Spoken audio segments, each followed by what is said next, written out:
अब तो पीसीएस की परीक्षा में भी पूछा जाता है कि संस्कार कितने होते हैं और ऑप्शन में 4 लिखा रहता है, 10, 12, 14, 16 या 12, 14, 16, 20। जो लड़के जो परीक्षार्थी 16 पर टिक लगाते हैं उनका सवाल सही माना जाता है, उनका जवाब सही माना जाता है, और जो 12, 14, 18, 20 पर लगाते हैं सवाल का जवाब गलत माना जाता है। ये स्वामी दयानंद की विजय है कि आज हमारे बड़े बड़े विद्वान लोग, परीक्षा कराने वाले अधिकारी लोग और सारे विद्वत वर्ग ये जान गए, बहन जी चुप रहो, सब लोग ये जान गए कि संस्कारों की संख्या 16 है। तो पहली बात ये जानिए कि 16 संस्कार है। दूसरी बात ये जानिए कि संस्कार का मतलब क्या होता है। 3 शब्द हैं जो हम सभी बोलते हैं लेकिन सही अर्थ नहीं जानते। एक शब्द संस्कार है, दूसरा शब्द संस्कृत है, संस्कृत भाषा का नाम है, और तीसरा संस्कृति है। संस्कृति माने हमारी कल्चर, हमारी संस्कृति। तीनों में एक ही उपसर्ग है, एक ही धातु है। सब उपसर्ग है, क्रिय धातु है, प्रत्यय का भेद है। कहीं प्रत्यय हुआ तो संस्कार, तीन प्रत्यय हुआ तो संस्कृति, और अपना प्रत्यय हुआ तो संस्कृत। इसका मतलब यह है कि सम्यक रूप से ठीक तरीके से किसी चीज को सुधारना, किसी चीज को गुण से युक्त कर देना, किसी चीज में जो दोष है, कमी है, उसको हटाकर उसको शुद्ध कर देना, यही संस्कार है। जैसे कोई भी चीज, चाहे आप खाना बना रहे हैं, खाना बनाने से पहले चावल को पील लेती है माताएं और उसके कंकड़ को हटा देती है, तो वो चावल भाग को रख के शुद्ध बन जाता है। कंकड़ के साथ बनाएंगे तो सब गड़बड़ हो जाएगा। ऐसे ही सत्तू खाना है कि आपने चलनी से चार दिया तो संस्कार हो गया, वो सत्तू खाने लायक हो गया। उसी प्रकार जो बच्चा है, वो बच्चे के जीवन में 16 पड़ाव हैं, उन 16 पड़ावों पर उसका ठीक से संस्कार किया, ऐसे उपदेश दिए गए, ऐसे माता पिता बच्चों को भी बता दिया गया कि क्यों ये संस्कार होता है, तो वो उसका जीवन ठीक हो जाएगा। जैसे नामकरण संस्कार है, नामकरण में अच्छे नाम रखने चाहिए, लेकिन स्वामी दयानंद से पहले ब्रिटिश के काल में इतने गड़बड़ नाम रखे जाते थे। घसीटू लाल, घीसू लाल, गोबर, हरिया, धनिया। अरे गोबर उसका नाम था, प्रेमचंद के उपन्यास गोदान का जो नायक है, उसके लड़के का नाम गोबर। तो ये ऐसे नाम रखते थे।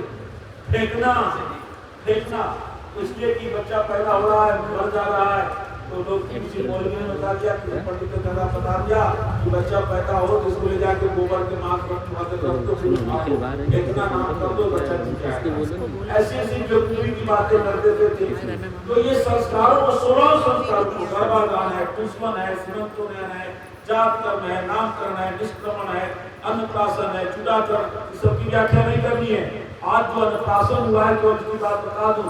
अन्नप्राशन का मतलब होता है जो अन्न, इसके पहले ये अन्न नहीं खाता। ध्यान रखना, जब तक बच्चा 6 महीने का न हो जाए तब तक केवल माँ के दूध पर ही रखना चाहिए। माँ के दूध में कमी हो तो बकरी का दूध या गाय का दूध पिलाइए। ध्यान रखिए, जितना दिन तक बच्चे को आप माता का, गाय का, बकरी का दूध पिलाएंगे उतना ही वो मजबूत होगा, उतना ही वो अंदर से शक्तिशाली होगा। बहुत उम्र में, बहुत कम ही उम्र में माताएं और अगल बगल के लोग हंसी मजाक करते करते उसको चटा देते हैं, दही पिला देते हैं, कुछ लोग चाय भी पिला देते हैं। 6 महीने के बच्चे में आ जाते हैं चाय पिला देते हैं। ये काम कभी मत कीजिए, कोई अन्न भी मत खिलाइए। सबसे पहले बच्चे को अन्न खिलाना है, अन्नप्राशन संस्कार। 6 महीना के पहले अन्न खिलाना ही नहीं है। और अन्न भी बड़ा कोमल, चावल को इतना पकाओ, गाय के दूध में बनाओ, थोड़ा सा शहद डाल लो, चीनी भी न डालिए, शहद थोड़ा सा डालकर उसको चटा दीजिए, और आज के बाद धीरे धीरे खाएगा। क्योंकि बचपन में बच्चे का बेटा कमजोर होता है, आप कठोर चीज खिलाएंगे तो शुरू से ही उसका पाचन तंत्र बिगड़ जाएगा। और पहले बार बच्चा धरती पर आया है और आकर के पहले बार कुछ खा रहा है, पहली बार अन्न खा रहा है, अन्नम परिगम, इसलिए उसको इस नाम का क्या रखा गया, अन्नप्राशन। प्र माने विशेष रूप से, असन माने खाना, अन्न का विशेष रूप से खाना अन्नप्राशन संस्कार है। और स्वामी दयानंद के पहले इतना गड़बड़ हो गया था कि पंडितों ने किताबों में लिखा था कि तीतर का शोरबा पिलाए। तीतर जो होता है इसके शोरबा माने उसके मांस के रस को निकाल कर पिला दे अन्नप्राशन में, ये लिखा था लोगों ने। किसी ने लिखा था कि अड़ा बकरी का मांस का थोड़ा सा लोदा थोड़ा टुकड़ा पिला दे, कोई कहता था मछली का रस थोड़ा सा चटा दे पिला दे।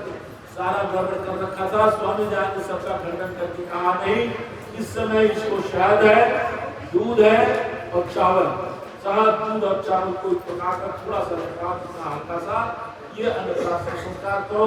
और संस्कार में पंडित को बुलाओ, पंडित को दान दक्षिणा दो, हवन बढ़िया कराओ, जो लोग संस्कार देखने हैं उनको भी प्रसाद दो, भोजन भी कराओ, जो कुछ करो खुशी मनाओ, ये अन्नप्राशन संस्कार। ऐसे ही सारे संस्कार, अंतिम बात कह रहा हूँ, चाहे विवाह संस्कार भी कर रहा हो अपनी बेटी का या अपने बेटे का, सुरक्षित तरीके से मत कराओ। देखो विनोद कुमार जी को कहा गए इतने अच्छे तरीके से, मैं वहीं बैठे बैठे सुनता हूँ, इनको पता नहीं ये किसी बिल्कुल में मैंने पता किया कौन है, तो पता लगा कि ये तो फौज में रहे हैं, फौज का काम कितना दूसरा काम होगा।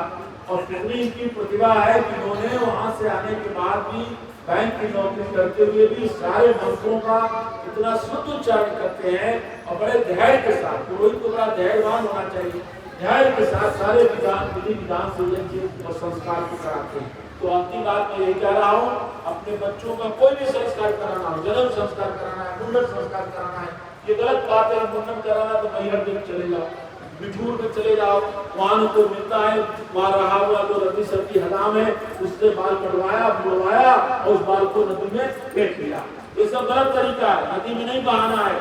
पंडित को बुलाइए, हवन कराइए, कैसे हदाम लाएगा, कैसी उसकी चूड़ा और चूड़ा नहीं तो कैसे उसमें बोला ब्रेड डाला जाएगा, ब्रेड उसमें वो डेटॉल से धोया जाएगा, हल्दी पीस करके उसको सर में लगाया जाएगा, गर्म पानी, कैसे कैसे पूरे विधि विधान से स्वामी जी ने 16 संस्कारों का विधान किया है। आप अपने बच्चे और बच्चों का संस्कार यूं ही हवा में मत उड़ाइए, केवल खर्च करना नहीं, उसको विधि पूर्वक करने के लिए आज समाज के विद्वान पंडितों को बुला करके ये सब संस्कार कराइए। बच्चा अच्छा होगा, उसके विचार अच्छे होंगे। इन्हीं शब्दों के साथ थोड़े से शब्दों में मैंने संस्कार पर अपने विचार व्यक्त किए। आगे आपका कार्यक्रम होगा, उसको सुनेंगे। आप लोगों को बहुत बहुत धन्यवाद।